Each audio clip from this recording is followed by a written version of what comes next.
Ok. Queridos amigos,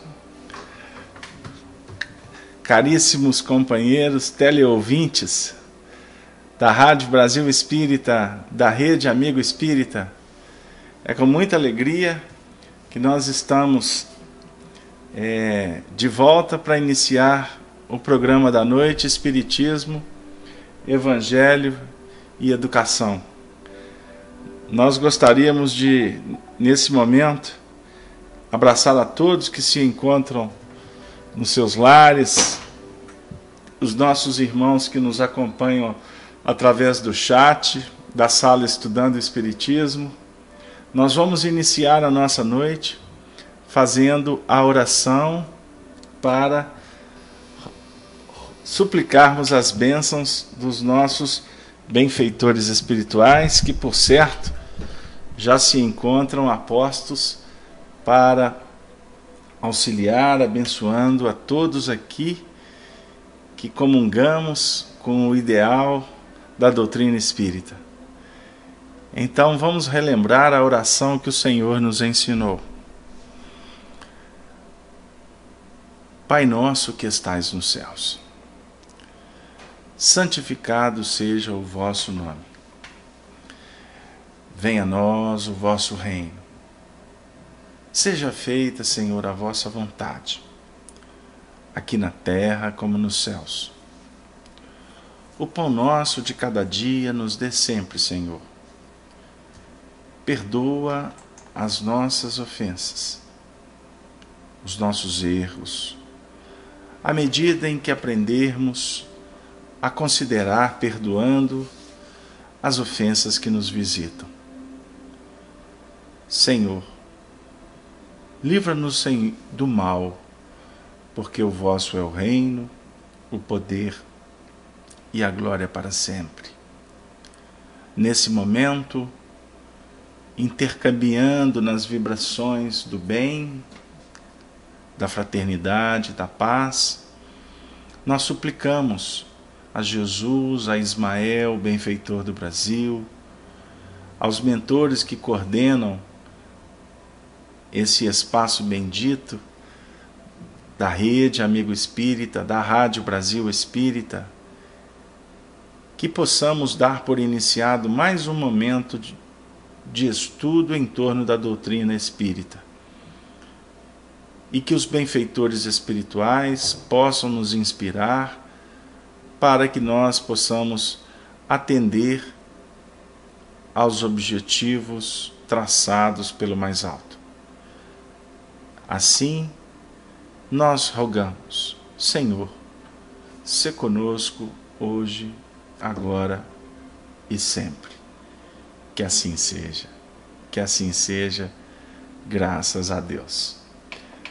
Caríssimos companheiros, nas vibrações desse dia 17 de julho do ano de 2014, nós estamos dando por iniciado mais um programa. Hoje o nosso programa completa, atingimos o número de 104 encontros. Então é uma jornada que tem nos felicitado, nos atendido, nos ajudado bastante.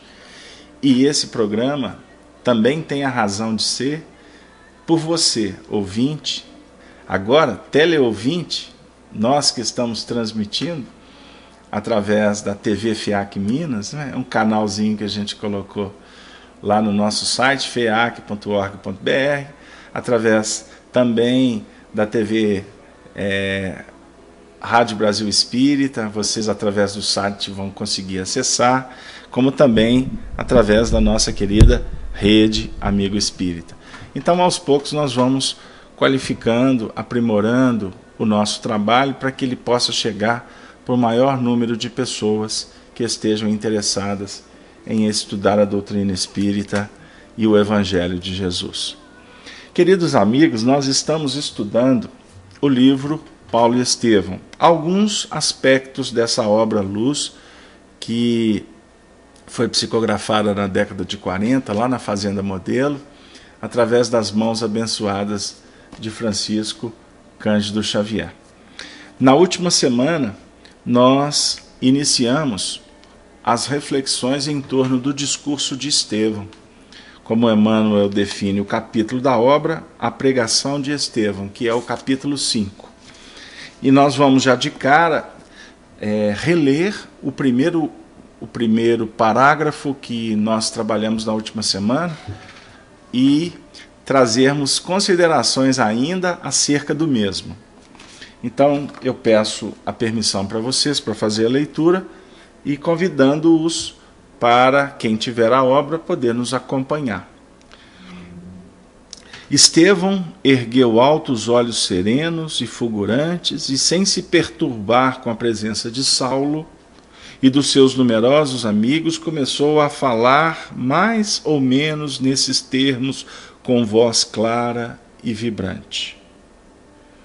Mas ide as ovelhas perdidas à casa de Israel, e indo pregai dizendo, é chegado o reino dos céus. Mateus capítulo 10, versículos 6 a 7.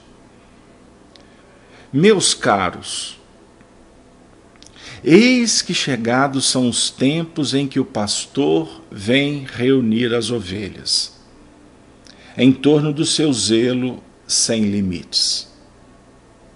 Éramos escravos das imposições pelos raciocínios, mas hoje somos livres pelo Evangelho do Cristo Jesus. Nossa raça guardou, desde épocas imemoriais, a luz do tabernáculo, e Deus nos enviou seu Filho sem mácula. Onde estão em Israel os que ainda não ouviram as mensagens da Boa Nova? Onde os que ainda não se felicitaram com as alegrias da nova fé?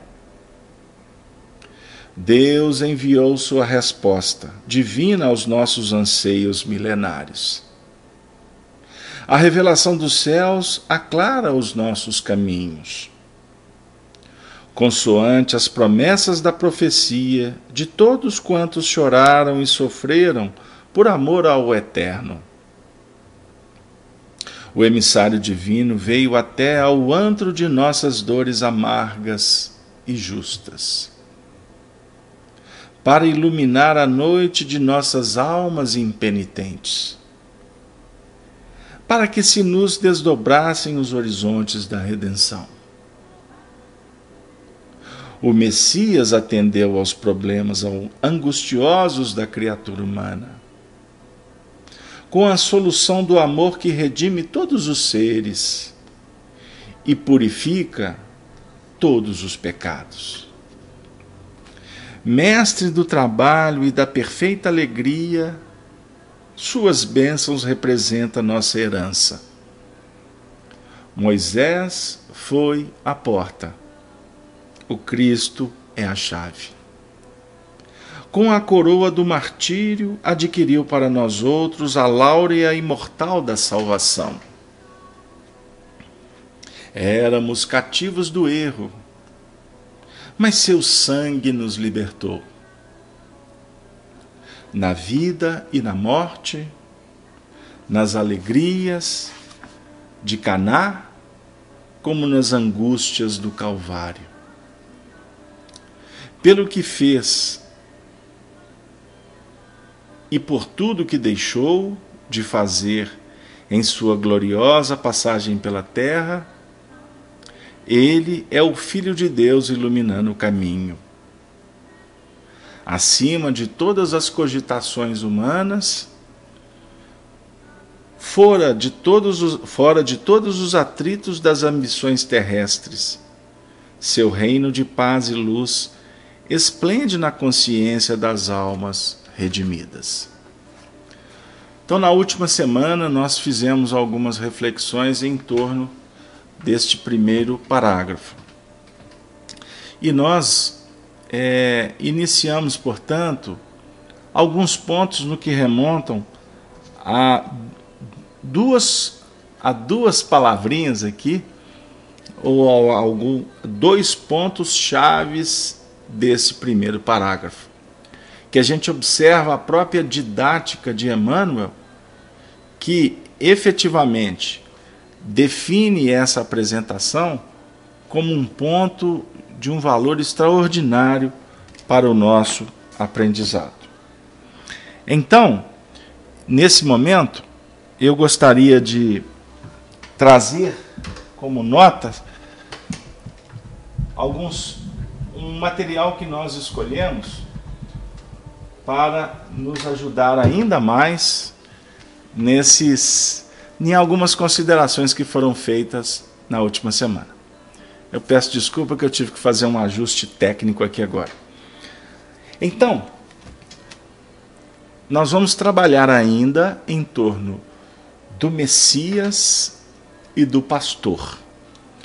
E eu gostaria de chamar a atenção, porque inicialmente, no discurso de Estevão, ele vai falar exatamente do Messias, não é? Esse é o ponto aqui que nos chama muita atenção, do Messias. Ou melhor dizendo, inicialmente ele vai falar do pastor. Me desculpe, que eu fui mexer aqui, eu perdi a concentração. O pastor vem reunir as ovelhas em torno do seu zelo sem limites. Como ele iniciou falando do pastor, nós que estudamos o Evangelho, costumamos a utilizar alguns recursos que nos ajudam a tirar o espírito da letra, aprofundar um pouco no simbolismo. Então, nós hoje vamos trabalhar com algumas considerações, alguns conceitos em torno do pastor e do Messias. E nós escolhemos o Novo Dicionário da Bíblia, não é? que foi organizado pelo J.D. Douglas, para que a gente possa abrilhantar um pouco mais esse conteúdo que nós vamos trabalhar então nessa noite. Então, primeiro ele vai falar do pastor. Observemos como que os estudiosos trabalham a ideia do pastor. Observem, eu vou ser obrigado a ler alguns trechos para que a gente possa compreender. Então eu peço a paciência de vocês. Os estudiosos tratam assim: pastor. Existem duas espécies de pastor na Bíblia. Aqueles que cuidam das ovelhas e aqueles divinos ou mortais, que cuidam dos seres humanos. No nível humano, palavras muito semelhantes de louvor ou censura podem ser aplicadas a cada tipo. O vocábulo hebraico é a forma participial roé e o termo grego é poimen. O cuidado exercido pelos semelhantes mortais pode ser político ou espiritual. Homero e outros escritores seculares frequentemente chamavam os reis e governadores de pastores. Eu vou pular as citações porque são muitas para respaldar o pensamento do autor, para não cansá-los. Esse uso é refletido nas metáforas mais profundas. O pastor literal seguia e ainda segue uma profissão estafante, tão antiga quanto a de Abel, que também era pastor. Precisa encontrar erva e água numa terra seca e pedregosa, proteger seus animais do tempo e dos animais mais ferozes, e recuperar qualquer animal desviado. Quando seus deveres levavam-no longe das habitações humanas, transportava em uma saca as suas necessidades imediatas, enquanto que sua casa podia ser uma tenda. Às vezes usava cães para auxiliá-lo, tal qual os pastores modernos. Quando os pastores e rebanhos se instalavam mais permanentemente em qualquer cidade, Isso assinalava despovoamento dos campos e desastre por causa do julgamento divino.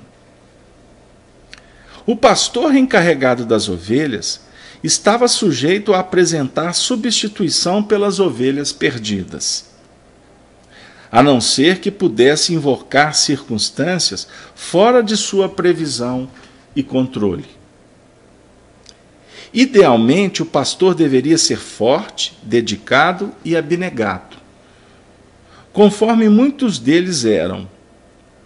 Contudo, os vilões também podiam ocasionalmente ser encontrados numa profissão tão honrosa, enquanto que outros pastores inevitavelmente falhavam em seus deveres. E eu gostaria de convidá-los para refletir que Estevão inicia o discurso falando do pastor das ovelhas, que na sua infinita misericórdia veio para atender a toda a humanidade. Observemos. Eu vou fazer uma análise rápida, porque o objetivo não é interpretar o que está escrito, porque senão fica muito repetitivo. Está dizendo que é uma profissão muito antiga e estafante, ou seja, é um trabalho árduo. Ele precisa de encontrar erva e água numa terra seca e pedregosa. Olha que interessante, ele tem que encontrar para ajudar as ovelhas a definir que o Senhor da vida, Jesus, trabalha para facilitar o encaminhamento das ovelhas que somos nós, seus irmãos, mais necessitados, para encontrar a água que vai atender a sede espiritual. E também vai facilitar um pouco o caminho que é extremamente pedregoso. E ele facilita por misericórdia, sem tirar das ovelhas que somos nós a oportunidade de caminhar nas dificuldades. Mas só que ele a auxilia para que nós caminhemos de acordo com o tempo e o tempo justo e as nossas necessidades reais. Por isso que o Evangelho não traz sobrepeso para ninguém. Evangelho como uma proposta de conduta, de transformação mental e sentimental, precisa da chave da doutrina espírita para que tudo aconteça de uma forma produtiva e eficiente, obviamente, respeitando então as possibilidades. Com isso eu quero dizer que todos que estamos na luta estamos, por certo, atendidos, auxiliados pelo mais alto, para que nós conquistemos os valores, as experiências imprescindíveis para a nossa jornada evolutiva, mas sem sobrepeso. Isso é importante. Agora, olha que interessante, também proteger animais do tempo e de animais ferozes. O Senhor da vida, Jesus, está nos auxiliando, nos protegendo contra animais ferozes. E o próprio tempo, o clima, as dificuldades. Como ele faz isso? Nos oferecendo, portanto, chaves para que a gente possa aprender a escolher, a selecionar, não é mesmo? E à medida em que o ser vai se capacitando na vida, ele vai encontrando, ele vai fortalecendo o seu sistema imunológico, vai adquirindo saúde, ele vai adquirindo a imunologia espiritual através do conhecimento e da vivência. Tudo isso, todas as nossas necessidades, portanto, são efetivamente, vamos dizer assim, atendidas de acordo com a misericórdia da providência divina, que jamais nos situa uns à frente dos outros sem finalidade, para o nosso soerguimento, o nosso crescimento. Eu vou passar rapidamente. Ele vai falar o seguinte, que também da questão que a sua casa pode ser uma tenda. Os pastores, quando estão se locomovendo, pode ter uma moradia transitória. E isso aqui também traz alguns pontos para a gente refletir. Que o pastor vem e vai. O pastor está numa dinâmica de atender em muitas terras a todas as ovelhas, que está sobre a responsabilidade consignada pelo mais alto. São os benfeitores. Então Jesus, vamos dizer assim, montou sua tenda aqui no planeta Terra para acolher a todos nós, toda a população de encarnados e desencarnados, para nos ajudar. E é muito interessante, ele também, encarregado das ovelhas, está sujeito a apresentar substituição por ovelhas perdidas. Então, por isso é que Jesus diz que muitas são as ovelhas desse aprisco, mas existem outras ovelhas que não são desse aprisco. A definir que a substituição das ovelhas se faz de acordo com a necessidade do atendimento às ovelhas, né? Dentro da dinâmica do trabalho do pastor. Olha que coisa bonita, não é? O pastor vai à frente, não é? Através dos caminhos que são infinitos. Olha que interessante, os caminhos infinitos da evolução, e ele concedendo oportunidades para todos, né? Para todos, sem privilégios. O mais necessitado é atendido, o menos necessitado também será atendido. Agora, o que vale para nós é o seguinte: os que não são necessitados, um dia poderão vir a ser, e ele estará sempre pronto para atender a todos, né? A ideia aqui do pastor ser forte, né, dedicado, abnegado, isso tudo aqui nos traz reflexões interessantes, não é mesmo? Porque na dinâmica da evolução espiritual, né, o Senhor da vida efetivamente se fortalece a partir do movimento em que ele propõe o trabalho, né? Meu pai trabalha até agora e eu também trabalho. Olha que beleza. E a partir do momento em que nós trabalhamos em bases elevadas, em bases de amor, nós vamos encontrando, podemos assim dizer, aqueles pontos que vão, como é que eu digo? Que vão criando uma epopeia que fortalece a intimidade dos seres. O trabalho dignifica o homem, fortalece a alma para as injunções do caminho. Né? Olha que interessante esses pontos. Bom, então, agora, também o texto vem dizer que existem muitos pastores, ou aqueles que se dizem pastores, que se colocam nessa condição de guiar ovelhas. Mas precisamos saber se são pastores verdadeiros, se são falsos cristos, né, e falsos profetas. E isso, à medida em que nós vamos caminhando na senda do aprendizado, da lucificação interior, nós vamos como que criando condições de identificar isso, né? Identificar pela própria libertação do ser em bases soberanas do Espírito, né? Enfim, nós estamos aqui diante de reflexões interessantes para o nosso aprendizado. Eu gostaria de pedir permissão a vocês para que a gente possa fazer um pequeno intervalo. Eu falo para os nossos amigos da rádio, um pequeno intervalo de 2 minutos. Eu vou antecipar um pouquinho, só para me solucionar um problema técnico que eu estou tendo aqui na transmissão, ok? Então daqui a 2 minutos, são 20h24, daqui a 2 minutos a gente está de volta. Muito obrigado e conto com a compreensão de todos. Caríssimos amigos, Deus conosco. Estamos de volta para a segunda parte do nosso programa, Amor e Sabedoria de Emmanuel? Não, hoje é Espiritismo, Evangelho e Educação.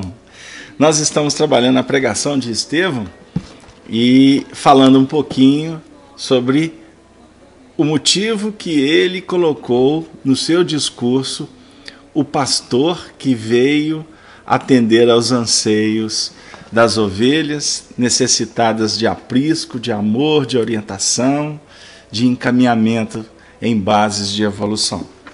Então, continuando, trabalhando alguns aspectos que está no livro Novo Dicionário da Bíblia. Então, tal é a honra dessa profissão, que o Antigo Testamento frequentemente atribui a Deus o título de pastor de Israel. Terno em sua solicitação, que algumas vezes talvez espalhe indignado as ovelhas, para em seguida reuni-las, depois de perdoá-las. São conceitos religiosos, né? Lembrando que esse dicionário foi escrito por teólogos, não é? Então ele tem alguns aspectos que envolvem o catolicismo, o protestantismo, e a gente tem que filtrar um pouquinho aqui, mas a essência do que está escrito aqui é muito significativa para nós, para que a gente construa um pensamento sobre a ótica espírita. Então, continuando, algumas vezes, só explicando, por isso, porque Deus não perdoa e nem fica indignado, mas somos nós que criando dificuldades para nós mesmos diante da própria lei natural da vida, nós muitas vezes nos afastamos, vamos dizer assim, do aprisco, não é? E afastados pelas nossas incongruências, pelas nossas incipiências, pela nossa ilusão, criamos para nós dores, dificuldades. É a chamada ira de Deus, tanto citada no Antigo Testamento, que na realidade são mecanismos que auxiliam na providência para que a gente retorne. Por isso que está dizendo que depois ele recolhe todas as ovelhas. Continuando. Algumas vezes o tom é predominantemente de julgamento, quando então tanto o pastor quanto as ovelhas aparecem sob condenação e são castigados. E as aplicações nos evangelhos. Tal pastor bem pode tremer ao ter de defrontar-se com o Senhor. Algumas vezes a tonalidade é de misericórdia, quando as ovelhas são abandonadas por aqueles que estavam responsabilizados por elas. 2 pastores mencionados com especial aprovação são Moisés e, de modo bastante surpreendente, um executor pagão dos propósitos de Deus, Ciro. Vou continuar, porque isso é histórico e é importante a gente tirar o simbolismo. As Escrituras frisam enfaticamente a séria responsabilidade dos líderes humanos para com aqueles que os seguem. Um dos mais solenes capítulos do Antigo Testamento é a denúncia contra os pastores infiéis. E ainda mais severamente, tais pastores, por amor ao próprio ventre, alimentam a si mesmos e não as ovelhas. Lembram que Jesus falou no capítulo 10 de João, que o pastor das ovelhas é aquele que passa pela porta? Os que não são pastores, são salteadores, eles pulam a cerca, né? Porque são mentirosos, não representam a verdade. Ou seja, visam atender a si mesmo, como aqui está exposto. Tais pastores, por amor ao próprio ventre, alimentam a si mesmos e não as ovelhas. Matam e espalham as ovelhas de que estão encarregadas, pensando só em seu próprio proveito. Negligenciam totalmente o cuidado pastoral que lhes pertence. Por conseguinte, Deus reunirá novamente as ovelhas e julgará tais pastores. De fato, ele nomeará um só pastor, como está citado em Ezequiel no capítulo 34, no versículo 23. Conforme a crítica, isto é interpretado como a união dos reinos do norte e do sul. Mas nada há que impeça que se refira a Cristo. Agora vai chegar onde que a gente quer. Que viria futuramente. No Novo Testamento, a missão de Cristo é a de pastor. A saber, a de pastor-chefe, conforme Paulo define em Hebreus, no capítulo 13, no versículo 20. E na primeira epístola de Pedro, no capítulo 2, no versículo 25. Isto é desdobrado com detalhes em João, no capítulo 10, que nós lemos na última semana, que merece ser comparado detalhadamente com Ezequiel do capítulo 34. Os pontos principais do Evangelho de João são a iniquidade daqueles que não entram pela porta do aprisco das ovelhas. Iniquidade. Mas sobem por outra parte. O uso da porta como sinal do verdadeiro pastor, a familiaridade das ovelhas com a voz do seu líder autêntico.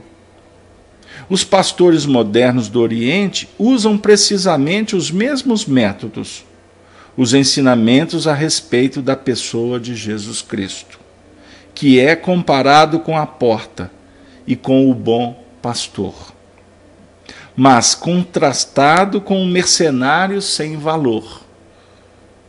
A relação existente entre Cristo, os seus seguidores e Deus, o fato de outras ovelhas também virem a ser trazidas para um só rebanho, e a rejeição àqueles que não são verdadeiramente ovelhas de Cristo. São as considerações que a gente queria trazer. Se vocês nos permitem, podemos refletir mais um pouco do que nós acabamos de ler.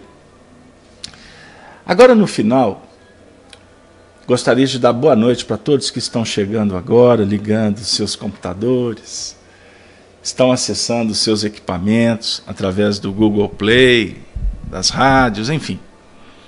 Que Jesus nos abençoe, o nosso bom pastor.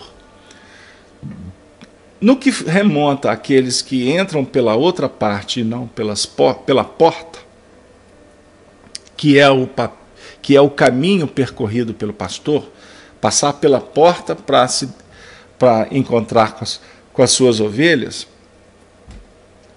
eu estava hoje prestando atenção numa conversa com uma pessoa, com uma secretária nossa aqui, e ela dialogava no telefone com uma companheira dela de comunidade. Eles são evangélicos. E eu escutei alguma coisa assim muito rápida, porque eu não fico escutando conversa das pessoas, mas eu passava na hora e não teve jeito. E ela disse assim: ontem eu fui à igreja e está me fazendo muito bem ir à igreja.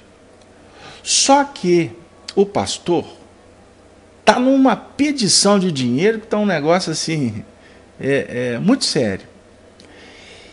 E quer saber de uma coisa? Eu vou lá porque a igreja me faz bem. Agora, se o pastor continuar nessa pedição toda de dinheiro, eu vou parar de ir. Então, sem exposição da pessoa, porque eu não vou citar detalhes, mas esse movimento pequenininho que aconteceu aqui na minha casa hoje, ele fala muito do que está sendo dito aqui quanto aos salteadores, os falsos cristos. Observe o trabalho de quantos pastores ajudando comunidades, milhares, milhões de pessoas. É um papel assim, é uma missão extraordinária. Só que na realização da missão, nós podemos dizer para nós mesmos se nós estamos sendo bons pastores ou salteadores. Eu não vou nem dizer maus pastores, porque uma coisa é uma coisa, outra coisa é outra coisa. Não tem meio termo, ou é quente ou é frio. E quando não estamos sintonizados com a verdade, a treva, ela é percebida, ela é detectada pelas almas sensíveis, pelos olhos atentos. Independente disso, a treva é percebida. E o indivíduo que assume uma missão de liderar, ele tem uma responsabilidade muito séria. Então, quem não ajunta, como diz Jesus, espalha. Isso pode acontecer em nível social, em nível religioso, como também pode acontecer dentro de nós mesmos. Quando nós privilegiamos a nossa personalidade em detrimento da nossa essência espiritual. O bom pastor das ovelhas é aquele que vem para reuni-las, para ter uma tarefa especial como um mestre, que vai, pela sua conduta, inspirar, acolher, cuidar, dentro de um mecanismo de uma convivência próxima. O pastor pode muito, dentro do fenômeno das relações, oferecer muitos contributos para as suas ovelhas. Em nível íntimo, o nosso ser, a nossa essência, ela tem uma missão de cuidar das ovelhas que estão dentro de nós mesmos, que são os potenciais, as virtudes, os vícios, as virtudes que precisam de serem dinamizadas, expandidas, aproveitadas, para que estas ovelhas, dentro dessa representatividade, possam essas ovelhas cuidar daquelas ovelhas que estão afastadas do aprisco, que precisam de mais cuidado, de mais atenção, que são as nossas dificuldades, aquelas conhecidas e aquelas que nós ainda não identificamos, não é mesmo? Daquelas que ainda a gente não descobriu. Ou seja, nós temos pontos que já estão mais do que clarificados no nosso entendimento, que necessitam de ser cuidados, e outros que ainda a gente não descobriu.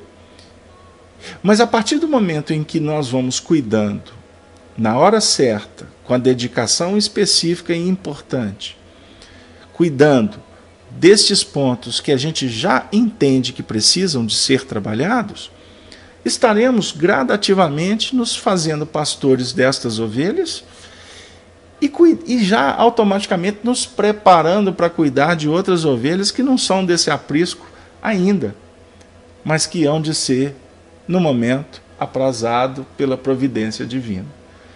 Não é?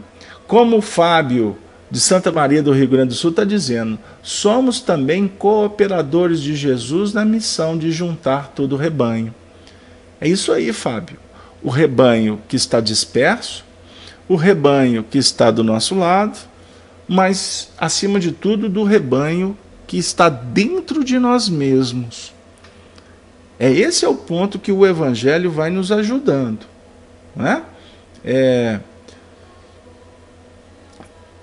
É necessário que entendamos isso.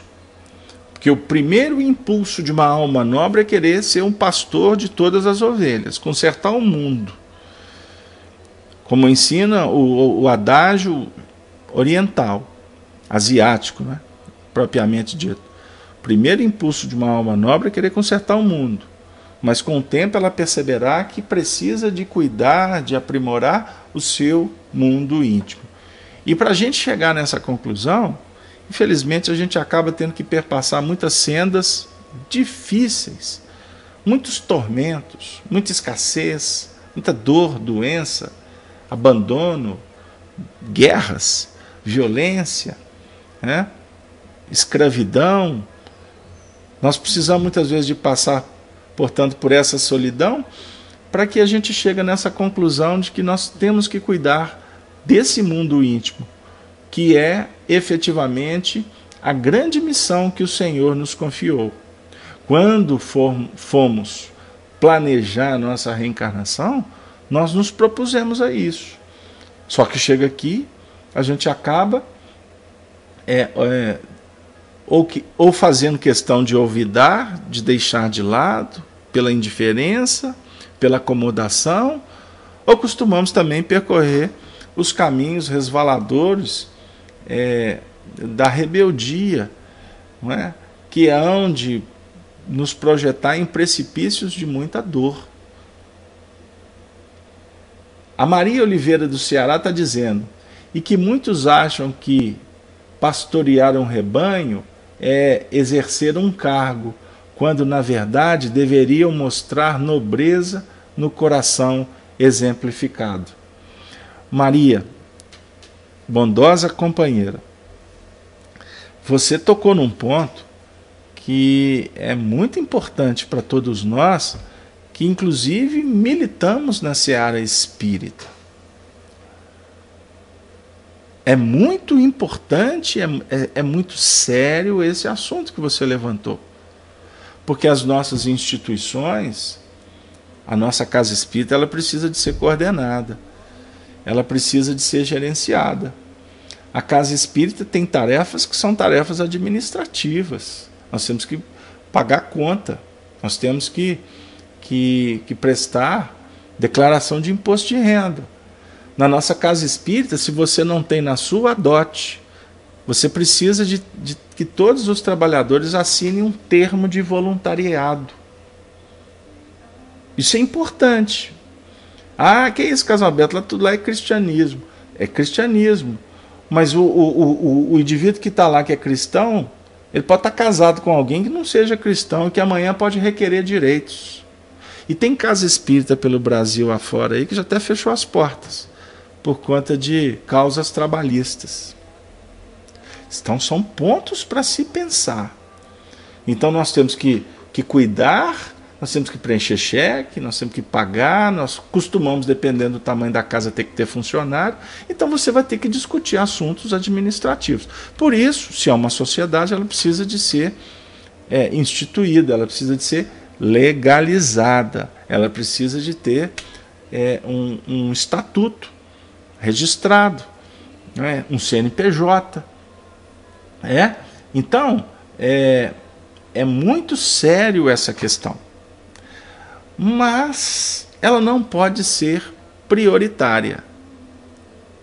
A prioridade da casa espírita é a vivência cristã e as suas tarefas que movimentam os planos desta cristianização. Nós estamos trabalhando com o livro Paulo e Estevão. Vamos recordar? Nós estamos falando do pastor, porque Estevão falou no discurso, ele inicia citando o Evangelho de Mateus no capítulo 10, versículo 6.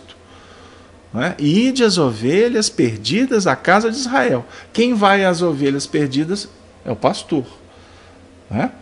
Então, a figura do pastor, que primeiro ela tem que ser tratada em nível íntimo, para que a gente não enverede nos planos da ilusão e para sair para o mundo julgando que você vai pastorear a vida dos outros. Embora existam sacerdotes, e são milhares espalhados pelo mundo afora, que têm a missão de pastorear mesmo a vida dos outros. Por quê? Existem ovelhas que precisam desses pastores, até para te perguntar se ele pagou o dízimo. Tem pessoas que precisam de ser teleguiadas. Existem pessoas que precisam de se apoiar em alguma coisa. Então não pense você que existe alguma coisa errada no mundo, não. Tudo está certo. Costuma estar errado quem está falando que está errado. Agora, dentro da ética doutrinária espírita cristã que nós estamos tentando estudar, que doutrina espírita é proposta de educação espiritual, educação moral. Por isso que a instrução informa.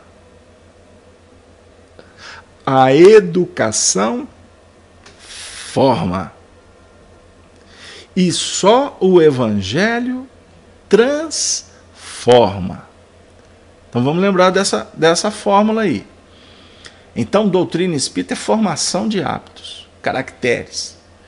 Então, por isso é que a gente faz campanha do quilo, a gente dá passe, a gente costumamos dar sopa, fazer o bazar para ajudar, ajudar lá na creche, no asilo, enfim, a tarefa que a sua casa espírita abraçou, ou que a sua casa espírita abraçou tantas tarefas.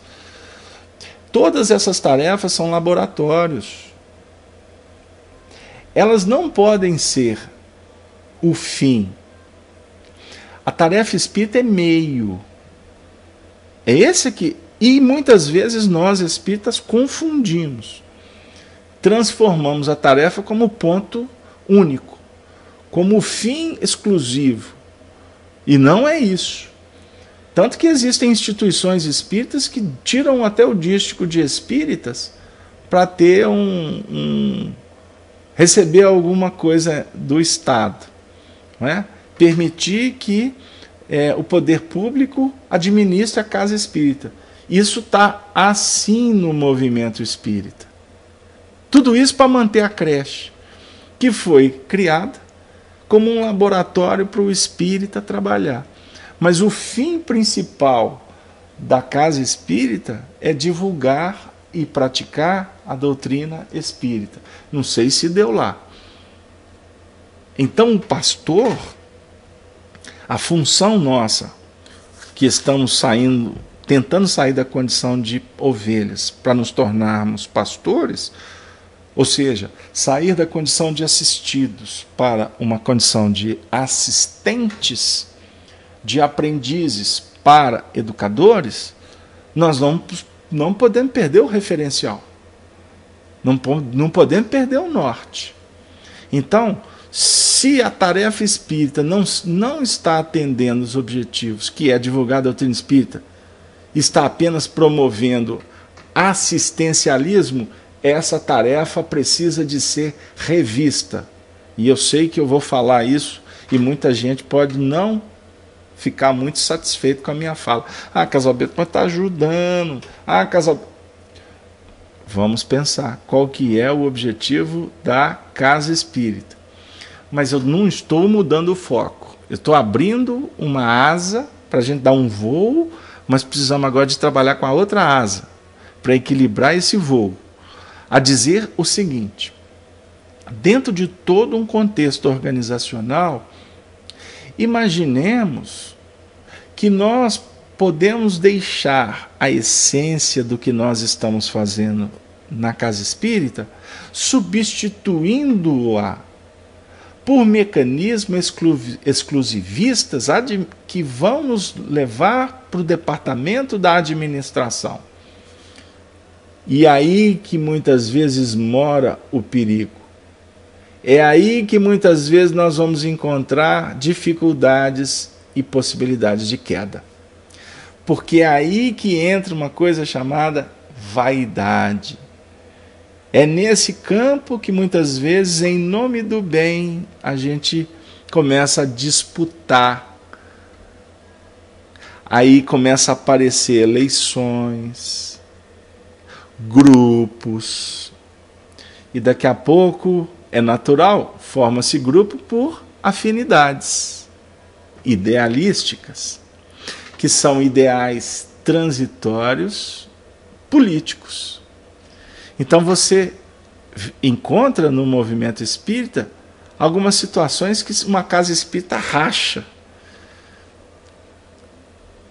E muitas vezes há discórdias, separatividade, tudo em função da não observação do que vem a ser vivência cristã. Lógico, todo o ambiente humano você tem contradições, o homem é contraditório, nós ainda não honramos pai e mãe. Moisés falou isso para nós, até hoje a gente está, não pode levar o pai para o asilo, porque temos que honrar pai e mãe. E Moisés estava falando com muito mais profundidade para nós, como um pastor, um legislador hebreu. Honrar pai e mãe é honrar a tradição, é honrar o passado, é honrar a consciência, é honrar os códigos que nós assumimos responsabilidade com eles. Não é só com o pai e com a mãe, é com a vida. Do mesmo jeito que o casamento, a gente costuma dizer, casamento não são de corpos de pessoas. Casamento é com um propósito, é com um ideal. Então, o casamento mais importante que o espírito pode e deve e vai estabelecer é o casamento com Deus, é a comunhão divina. Que aí nós precisamos da convivência com o pastor, que já está em consonância com o pensamento do pai pelas suas atitudes. Ele já está casado, ele é o noivo. Ele é o noivo fiel. É o amor na dinâmica do amante. A gente precisa de pensar um pouquinho mais. É o amor na dinâmica do amante. E tomara a Deus que seja o amor da antiga, né? Como diz o Roberto. Porque até nos dias de hoje os amantes estão ficando desautorizados, porque não são mais amantes. Estão querendo atender apenas as questões das paixões. O amante é aquele que oferece rosas, cuidado, atenção, nobreza, perseverança, presença, né? Cumplicidade. O amante nesse sentido. O amante, gente, não pensa vocês que eu estou falando do amante. Não pensa assim não, viu? Aí só para a gente dar uma boa risadinha, né? Para quebrar um pouquinho, nós estamos falando dessa condição da operação em bases que definam, vamos dizer assim, as projeções do sentimento que alimentam e que felicitam a alma. Então, observe bem, o amante é aquele que ama.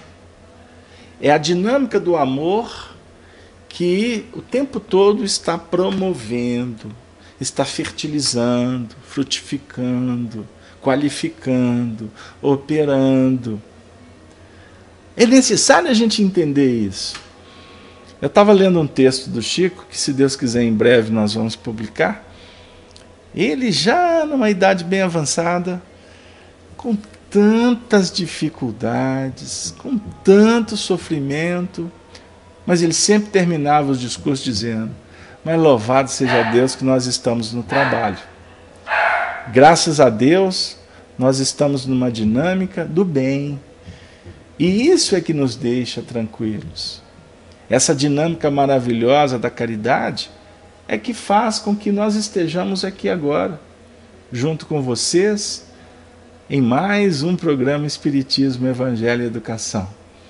Intercambiando experiências, né? Favorecendo o nosso entendimento, tentando analisar a vida com uma ótica diferenciada. Porque talvez nós passamos o dia inteiro aí com dificuldades muito sérias, porque durante o ramerrão da rotina, dos desafios, a gente se fecha para, vamos dizer assim, para ter um alcance um pouco maior do que efetivamente a vida está nos oferecendo.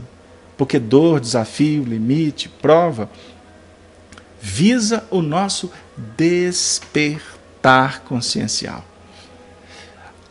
Favorece para que nós possamos modificar o nosso padrão mental, investindo no nosso mundo íntimo.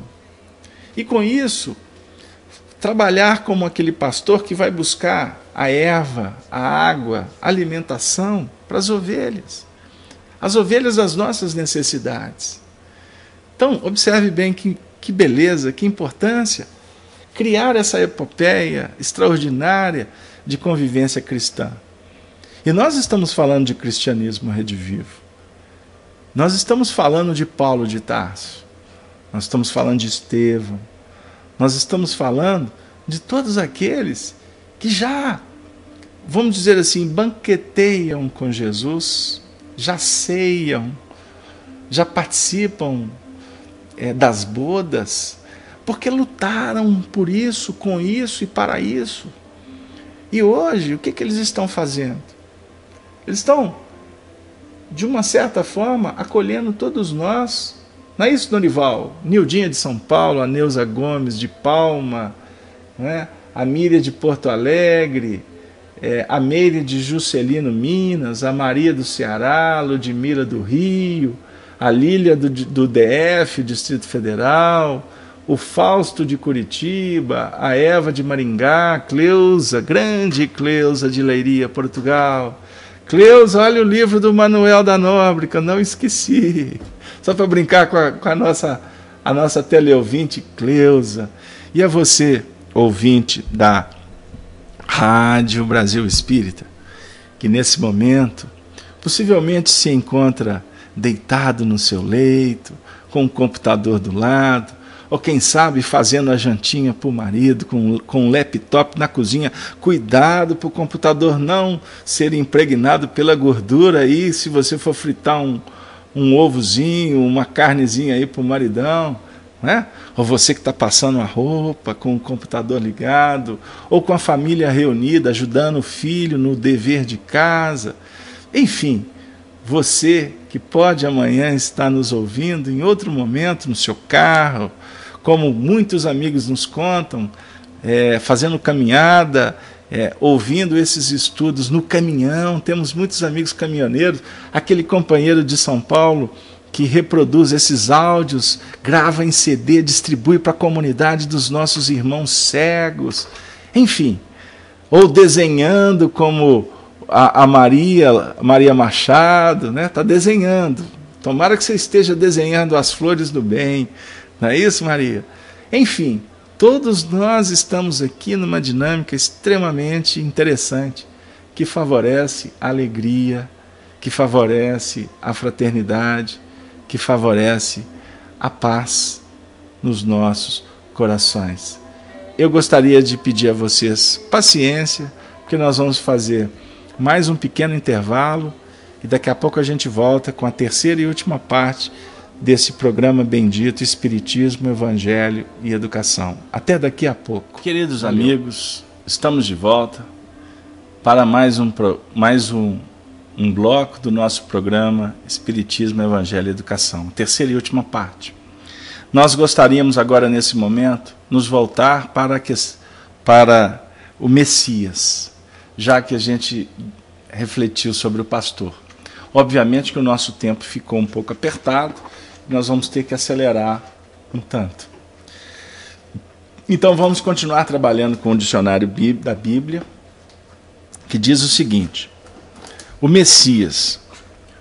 No Antigo Testamento, essa palavra usada como título oficial da figura central da esperança judaica.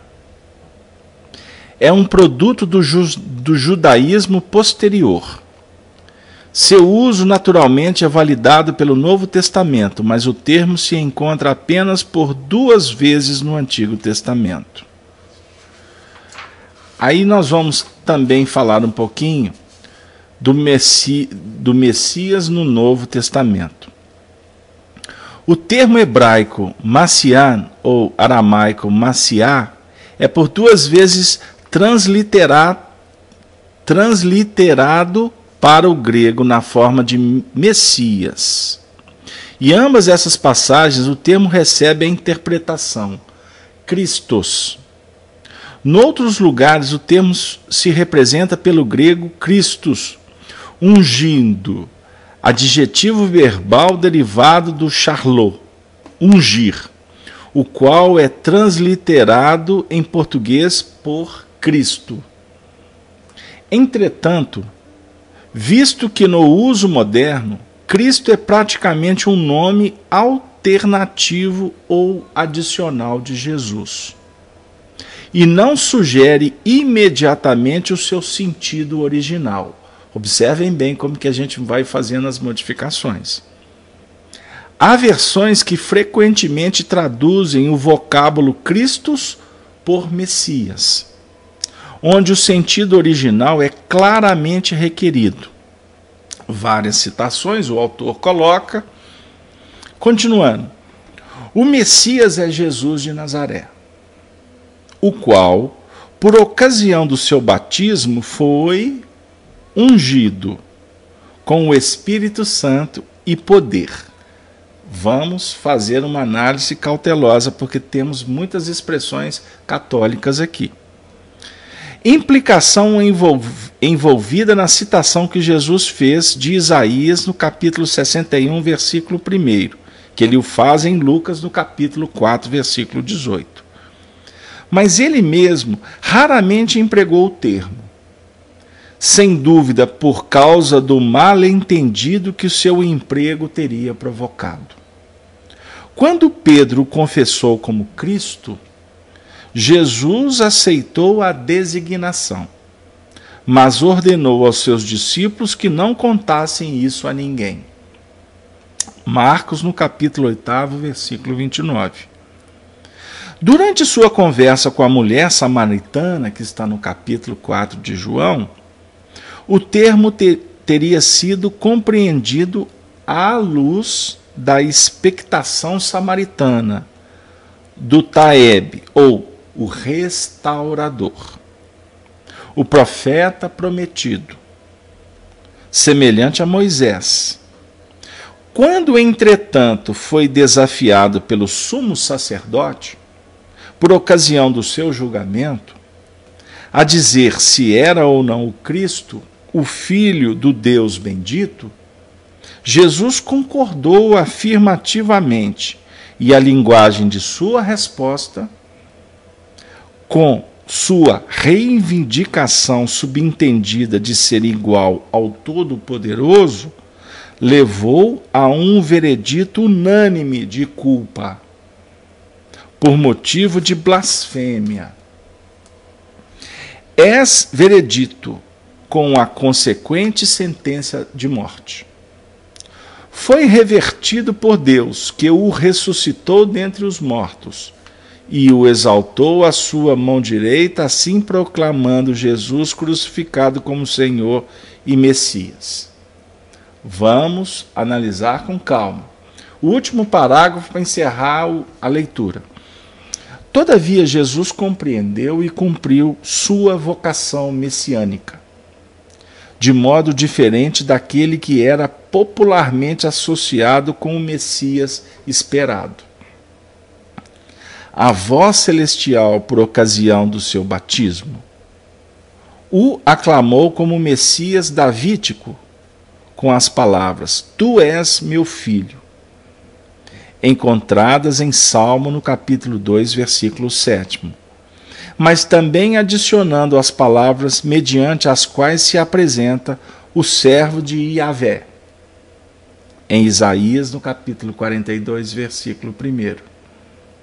O que indicava que o caráter messiânico de Jesus devia ser percebido em termos da descrição do servo, humilde, obediente, sofredor, que cumpriu sua missão ao passar pela morte e que entregou sua vindicação confiantemente a Deus. Seu ministério, coroado por sua paixão, foi caracterizado pela aderência constante à vereda que lhe fora destinada pelo Pai. E, em consequência disso, Jesus deu ao vocábulo Messias um novo significado, que transcende todas as conotações que esta palavra anteriormente tivera. Então, vamos rapidamente refletir assim. O pastor, aquele que vem pastorear, aquele que vem auxiliar, conduzir. O pastor, o governador planetário, aquele que tem autoridade, conquistada pelos planos da moral, do sentimento, das virtudes sublimadas. O Messias, aqui a gente vai refletir que é a esperança judaica nos primeiros movimentos. O Messias, aquele grande profeta que viria guiar, salvar, ungido por Deus, seria a própria divindade que encarnaria na Terra. Vocês observaram que o estudioso, ou os estudiosos, definiram como que com o passar do tempo a designação Christos foi adicionada ao nome de Jesus. Jesus Cristo. E na realidade, a representação desta condição espiritual, Christos, representa algo transcendente, que está muito além de uma missão de um profeta. Observem, não foi à toa que Estevão, primeiro no seu discurso, falou do pastor, para depois falar do Messias. Porque o Messias, na realidade, o Christos, é a expressão de Deus em cada um de nós. Por isso que Jesus, compreendendo a vocação dele messiânica, de modo diferente daquele que era popularmente associado com o Messias esperado, ele começou a trabalhar numa dinâmica que realmente representava o Cristo em nós. Por isso, observemos como o autor colocou: Tu és meu filho, encontradas em Salmo, mas também adicionando as palavras mediante as quais se apresenta o servo de Yahvé, Deus presente, que vai indicar efetivamente o caráter messiânico de Jesus, na descrição de um servo humilde, obediente, sofredor, que tinha que passar pela morte. Então, Cristo, Deus em nós, é a reflexão, ou é a condição do Espírito refletir o próprio amor de Deus. E como que nós vamos refletir esse amor? Como vamos refletir o bem soberano? Agindo de forma que o nosso espelho, a nossa alma, apresente esse bem. E fazendo luz. A mente é o espelho da alma a refletir soberanamente em o bem maior em toda parte. Olha que beleza, olha que maravilha. Por isso é que Jesus define para nós que Ele é a luz do mundo, conforme o capítulo 8 de João, no versículo 12.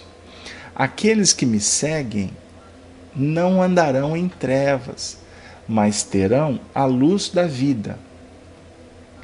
Quando ele fala aqueles que me seguem, aqui ele não está falando de ovelha e pastor. Ovelha e pastor, ele está falando lá no capítulo 10 de João. Aqui, no capítulo 8 de João, ele está falando do seguir no sentido de refletir o pensamento de Deus como ele reflete. Aqui ele deixa de ser o pastor, aqui ele deixa de ser o governador.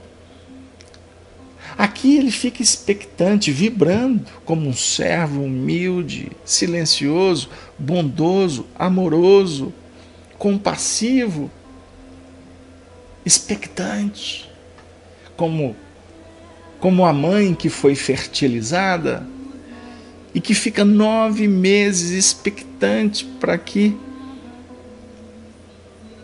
o filho, o fruto, venha tomar corpo, crescer e ressurgir. Isso é belíssimo, não é? Isso é maravilhoso. Luz, luz, luz. O nosso querido Estevão fala também nesse versículo, nesse parágrafo, ele fala também do mestre. Ai, se o tempo me permitisse, hein? Olha que desafio. Ele fala assim: o Messias atendeu aos problemas angustiosos da criatura humana com a solução do amor que redime todos os seres e purifica todos os pecados. Ele apresenta o amor. Só que não é o amor dele que vai redimir os nossos pecados, no seu sentido de fora para dentro. Não. Ele apresenta uma solução que é o amor, que redime e purifica. Porque amor você não dá. Não. Amor você conquista.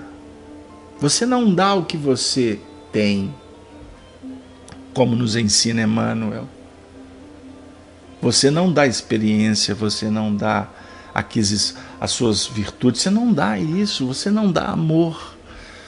Mas quando você ama,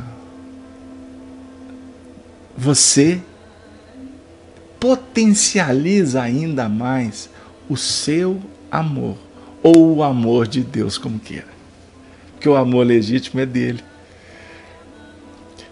É complexo explicar isso, porque isso tem muito a ver com sentimento também. É como querer explicar Deus. Kardec fala que a gente vai ficar num emaranhado que não vamos chegar em lugar nenhum. Por isso que o objetivo da doutrina espírita não é estudar Deus. Não. O objetivo da doutrina espírita é estudar o espírito. Com a profecia de o espelho da vida. Sim, a Marilac está perguntando se tem a ver com a profecia de Daniel, que se você quiser citar aí algum versículo no chat, a gente comenta. Eu não posso procurar agora, mas tem a ver. Por isso é que Daniel era o apóstolo amado, porque Daniel, como João, não é? Estou dizendo que é o mesmo espírito, embora alguns defendam isso, mas isso não vem ao caso. Eu quero dizer que a sintonia, a proposta do amor, os profetas, os médiuns, as almas mais sensíveis, entram em sintonia com essas faixas vibracionais. Olha para vocês verem como é que a gente despersonaliza o processo.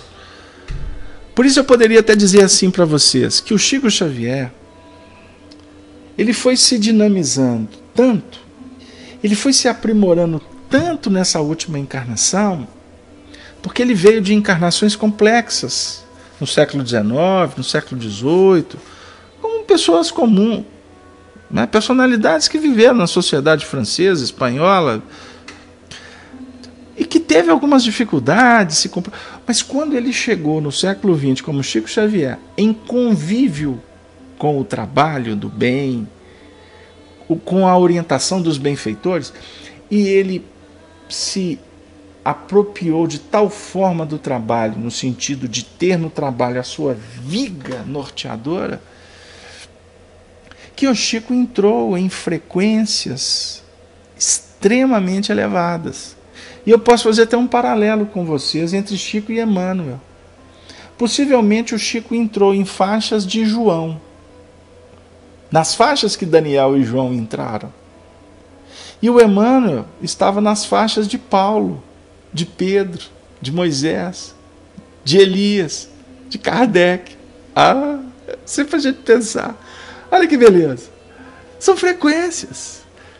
Porque existe uma dinâmica vibracional no universo que é uma coisa fenomenal. A Lília do DF está dizendo assim: quando externamos amor através da compaixão, compreensão, perdão, caridade, distribuindo de forma natural, vamos permutando como se fosse uma ponte de amor, ponte do amor único, puro, que vem de Deus. Nós vamos permutando, sim, porque há um processo de ressonância com esse amor. E quanto mais você amar, Lília, quanto mais eu amar, todos nós amarmos, mais a comunhão se fará com o divino, com o Senhor. Aí a gente pode chegar na condição amanhã de refletir que Deus está dentro de todos nós, porque estaremos dentro das suas expressões legítimas, que são que é o amor sagrado, inquestionável, imensurável, inestimável. Queridos amigos, dá para a gente ficar aqui a noite inteira refletindo sobre essa condição. Porque quando o Estevão fala que Jesus é mestre, ele quer dizer para nós que nós precisamos dessa condição do pastor que reúne, que ajuda. Nós precisamos do mestre, do mestre que vai definindo para nós a escolástica do sentimento, não é apenas da informação, da cognição, para que a gente chegue na condição do Messias, do Christus. O amor é a única coisa que mais aumenta ao ser dividido. Eu não entendi simplício, depois você escreve essa frase de novo que a gente tenta trabalhá-la aí. Mas enfim, o tempo nosso está caminhando de uma velocidade assim, que daqui a pouco mesmo a gente começou o estudo de hoje, não é verdade? E passa com uma velocidade muito grande, porque falar de Jesus contagia, falar de Jesus nos traz tantas coisas boas que dava vontade de não parar, jamais. Por isso, eu gostaria de, nessa noite, trazer para vocês, como notas de incentivo, de carinho, de amizade, uma página belíssima que foi psicografada por Chico Xavier, que está no livro O Espírito da Verdade, ditada pelo Espírito Bittencourt Sampaio, ou melhor, desculpem, Caibá Schutel, que diz assim, e fica como, vamos dizer assim, a preparação para a nossa noite de sono, para a ambiência espiritual que nós vamos adentrar em breve. Ser compassivo. Sem compaixão não há caridade. As lágrimas vertidas ao calor vívido da piedade corroem as densas cadeias da provação.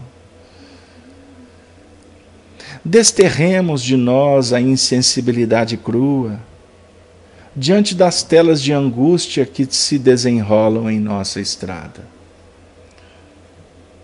A piedade é a simpatia espontânea e desinteressada, que se antepõe à antipatia gratuita ou despeitosa. Ela deve induzir-nos à prática do socorro moral e material, junto daqueles que nola despertam sem o que se torna infrutífera.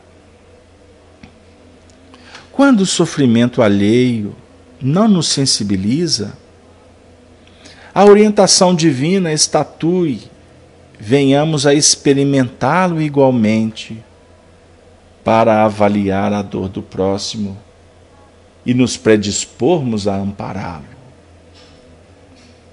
Só a piedade consoladora traz alegria ao espírito, criando elevação e valor.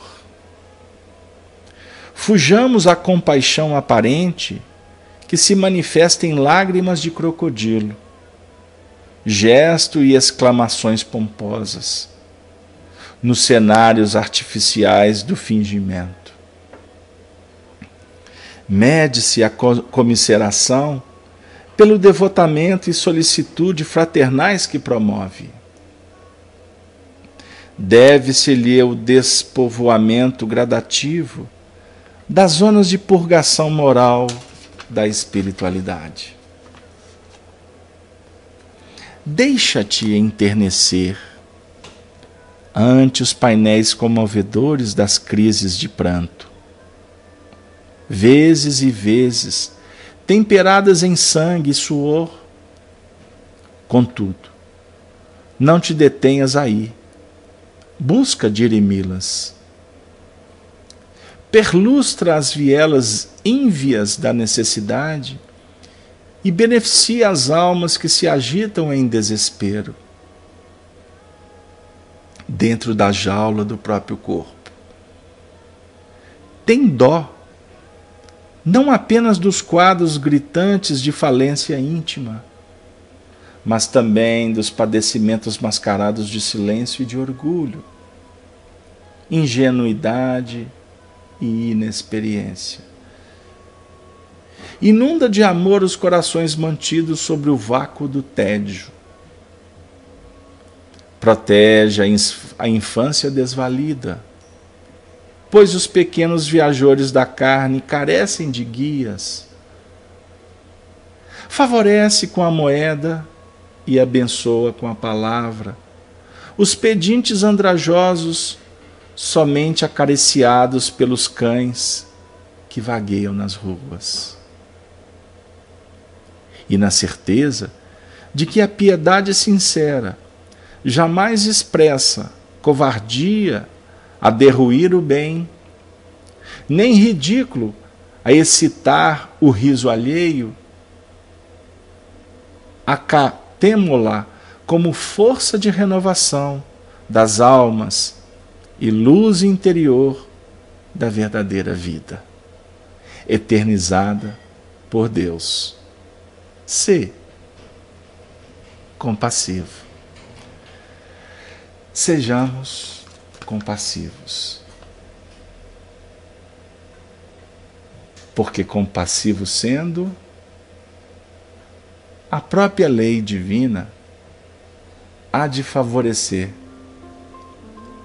a compassividade para com as nossas adversidades. Na frequência do bem, não tenhamos dúvida de que a nossa vida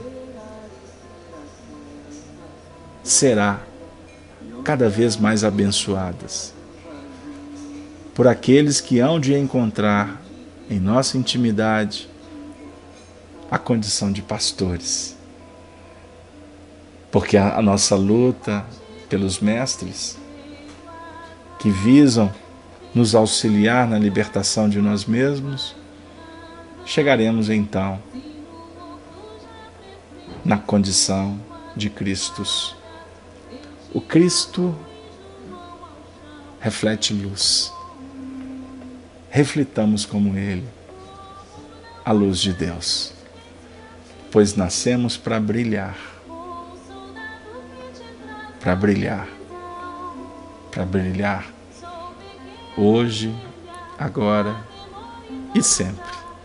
Ave, ave, ave Cristo. E assim nos despedimos de todos, rogando a Deus que conceda as bênçãos para todas as famílias aqui representadas.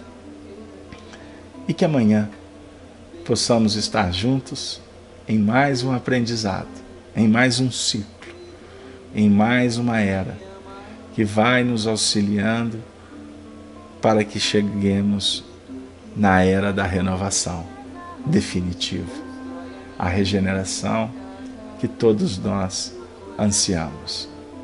Que Deus esteja conosco e que Maria Santíssima se faça sempre.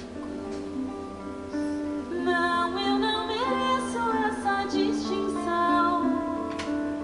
Se depois do mestre martírios são